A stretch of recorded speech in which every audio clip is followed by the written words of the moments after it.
Marcia has the opportunity to finish her talk, because Marcia provides perspective to all of us that I think is so important. It's not only a historical perspective, but it really is, how can we reach out, branch out, reach back into that history and pull those thoughts and ideas forward to make sure that we are doing the best we can for local foods here in the Yampa Valley. So that makes me think of a question for you all.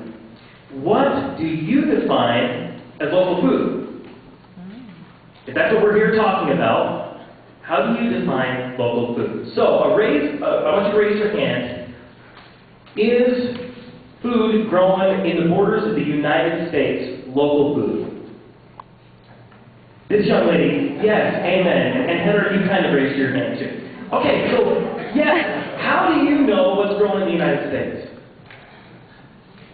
Country of origin labeling, which was passed by the USDA here by Congress, be implemented by USDA a couple years ago. Been involved, of course, worldwide contention about whether we should be able to require that meat from Mexico is labeled as such, or that your apples from Chile are labeled as such.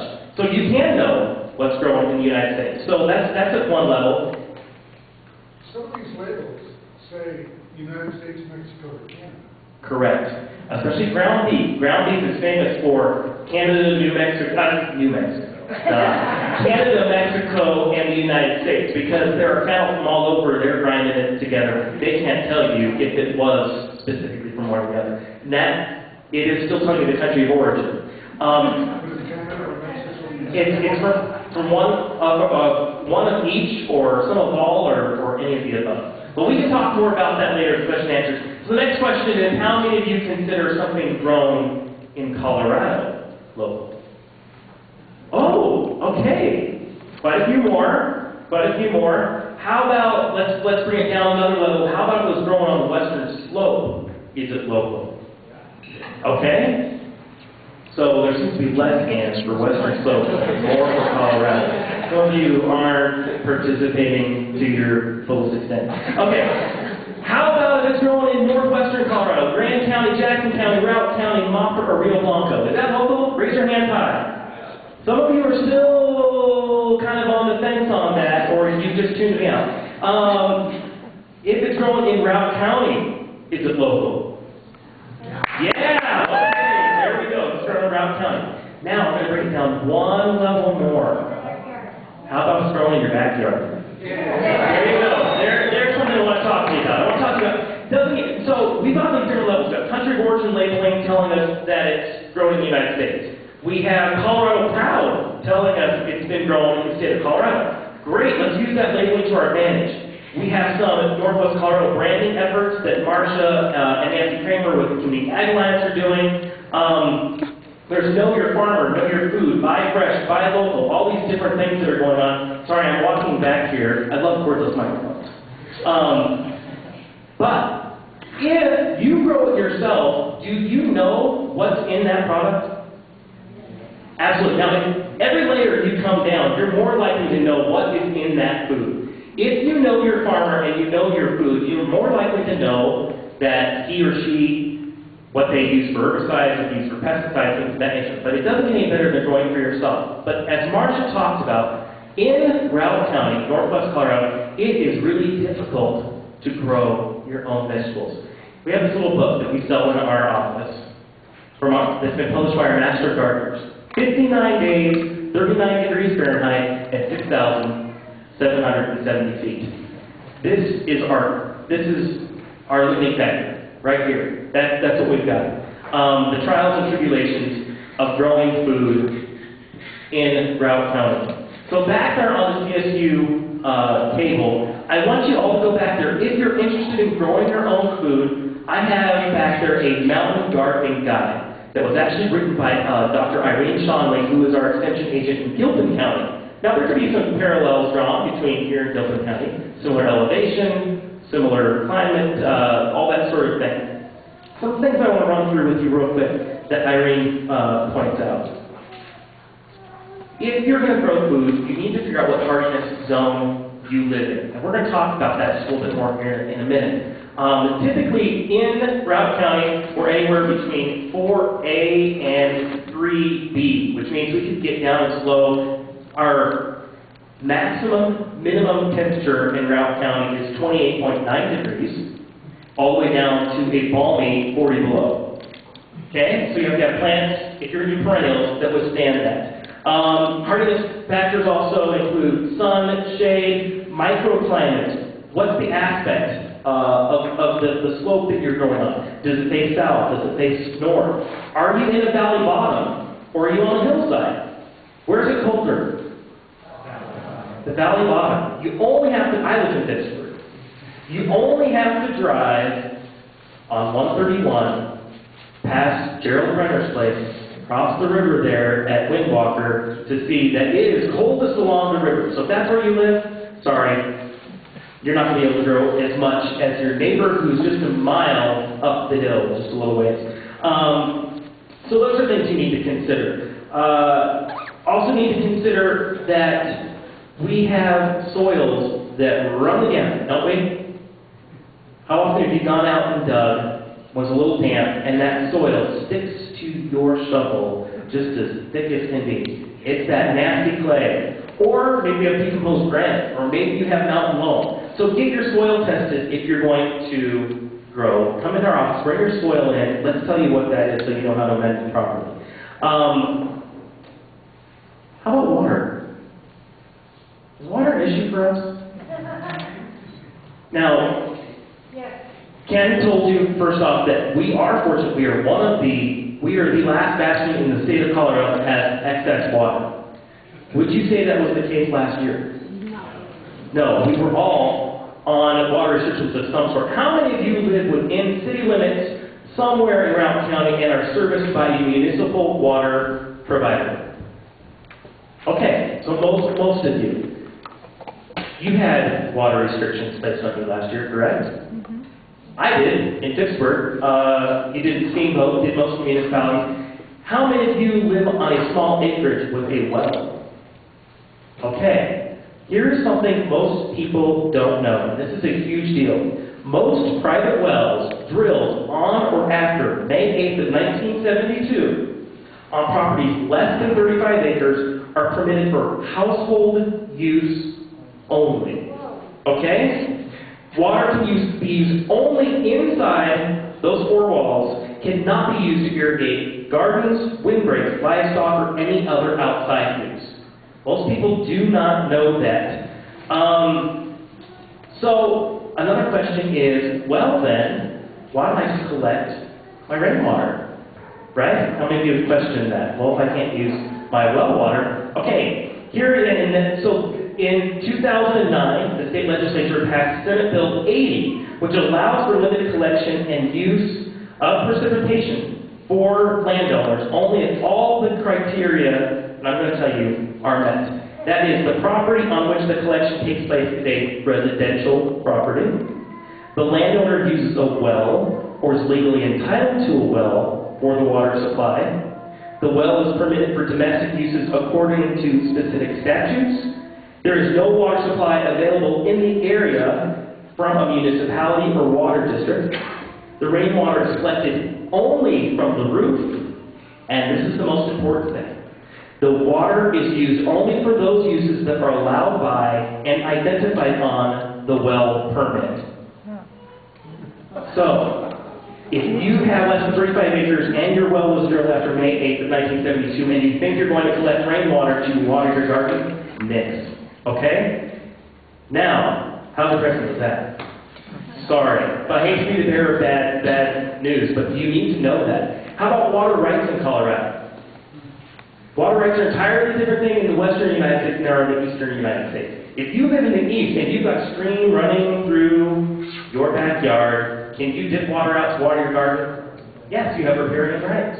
If the water runs through, you can get it. In the west, if the water is running through your backyard, you live over, I can't remember where right now. If you're living over here in Butcher Knife Creek, comes through your backyard, can you dip water out to water your garden?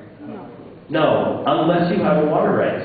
And water rights are administered by the state. They've been decreed. You're in prior appropriation system, which means those who've been using it the longest get the first right to use it, and on down the line.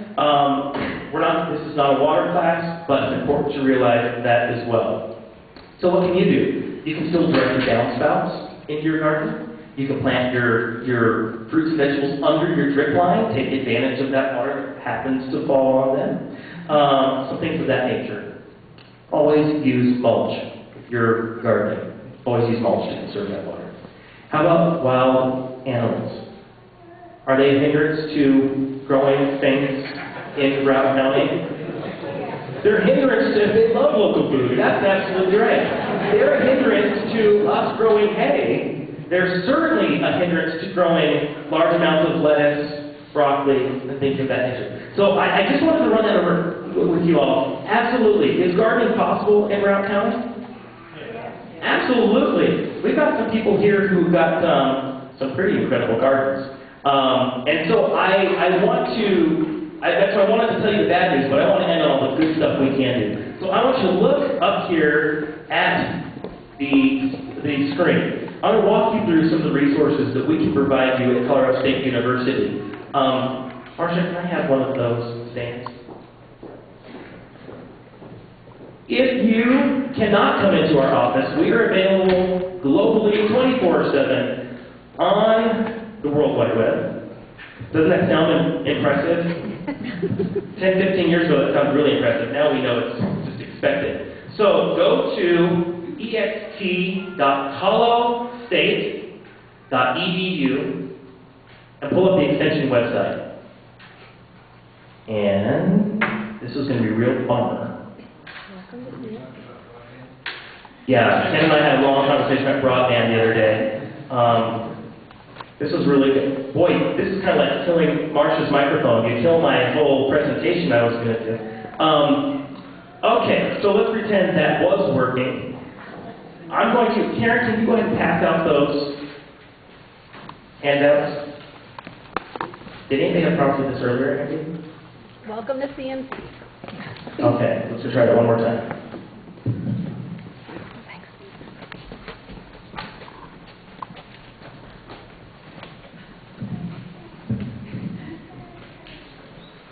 Okay, well, I truly apologize for that. I assume that would work. So what I'm going to show you is if you go, let's pretend this was working. If you go to the CSU Extension website, there are several things available to you at your disposal. There's a search bar right across the top.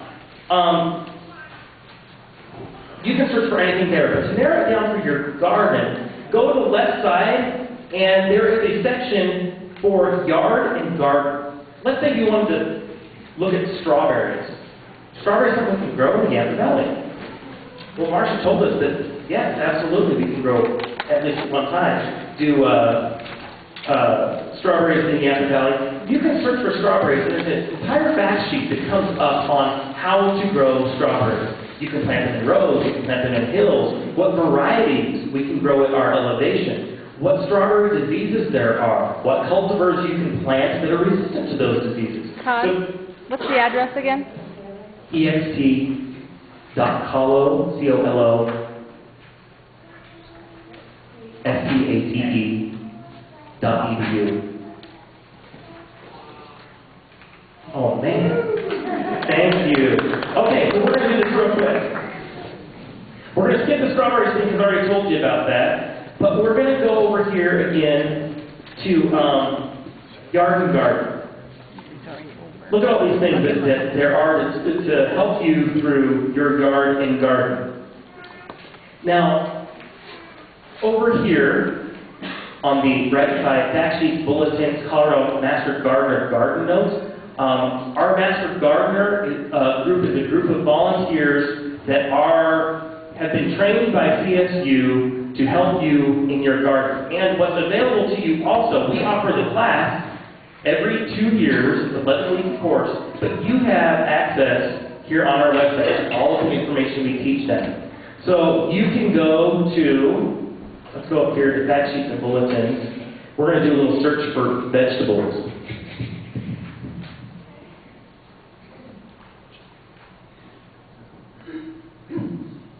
Holy moly, what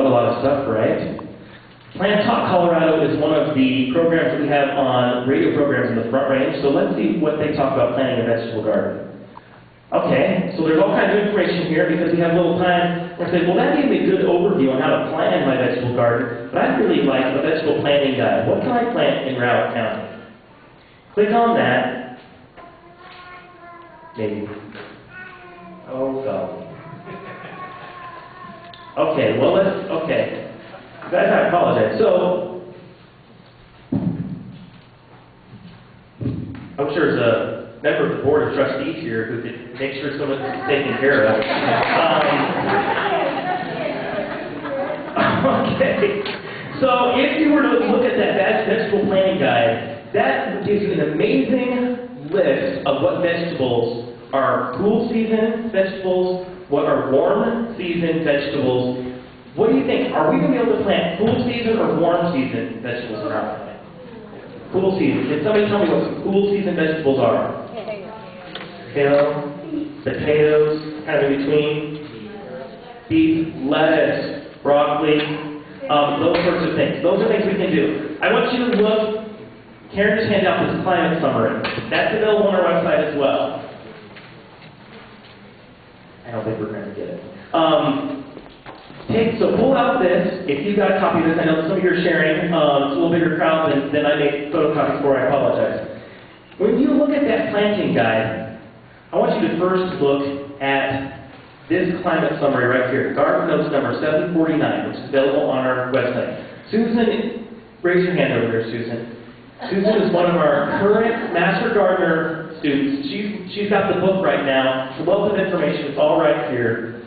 So Susan knows that the climates we have here are challenging. So she goes to this Garden Notes and says, okay, I live in Steamboat. It looks like the normal daily low doesn't reach 32 degrees until May. The average extreme low, I only have July and August. You see, those are the only 2 months that it doesn't go below 32 degrees in Steamboat. Dang, that stinks, right? Okay, so you flip the page, and wait, look at Craig. Look down there, and Craig, they've got August that they get. We don't get August. I like to think of them as being the banana belt down there. The next page, precipitation, snowfall, very important if we've learned that we don't have any water to put on our garden. Spring frost probability on the next page. This is fantastic. You can, if you like Las Vegas style odds, this is the sheet for you. Take a look at this and figure out what the probability is that you're going to have frost on these days in the spring, in the fall, and what the length of the growing season is. Now this one says we get one more day. I said 59 days. This says we have a 50% chance of getting 60 days to grow. If you were playing blackjack, would you play those odds? I don't know. That's what gardening is in Routt County. It is a gamble. Does that mean it's worth gambling? I believe so. And it comes back to, think about that. Is that gamble worth it? It comes back to, how much do you value what goes into your body?